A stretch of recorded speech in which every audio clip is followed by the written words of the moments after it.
दोस्तों, कभी ना कभी आपने एक बात तो जरूर सोची होगी कि हम जो जीवन जी रहे हैं और जो काम कर रहे हैं उसके पीछे का उद्देश्य क्या है। क्या हम किसी परम शक्ति के आदेशों का पालन करके यह जीवन जी रहे हैं?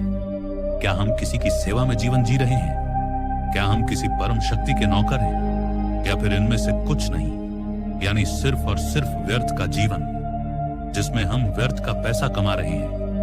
क्या हमें पता है कि हम यह सब काम किस लिए कर रहे हैं? कोई तो ऐसा होगा जिसके लिए हम इस धरती पर पैदा हुए हैं। इस सवाल का एक सिंपल सा जवाब यह है कि हम एक उद्देश्य के लिए इस धरती पर पैदा हुए, और वह उद्देश्य है वापस से अपने माता पिता के पास लौट जाना। सुनने में आप लोगों को यह समझ में नहीं आ रहा होगा, पर सिंपल सी भाषा में अगर समझाऊं तो आपका यह जीवन जीने का एकमात्र उद्देश्य यही है कि जिस परम शक्ति ने आपको इस दुनिया में भेजा है, वह परम शक्ति आपको वापस अपने पास बुला रही है। पर हम किसी न किसी कारण से वापस से धरती पर जन्म ले लेते हैं, और ऐसा अभी से नहीं, ऐसा अनंत अनंत काल से चला रहा है।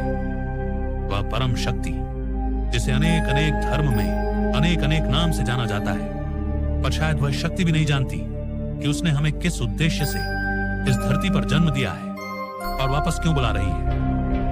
यह बात सर घुमा देने वाली है, परंतु कुछ लोगों को यह चीज सोचने पर मजबूर कर देगी। कुल मिलाकर दुनिया का हर धर्म यह बात कहता है कि इस संसार का अंत हो जाएगा, और कोई भी ऐसा धर्म नहीं है जो दावे के साथ कह सके कि यह संसार अनंत है। पर जब इस संसार का अंत हो ही जाएगा तो फिर हम क्यों इस संसार में जी रहे हैं? क्या आपको पता है? नहीं ना।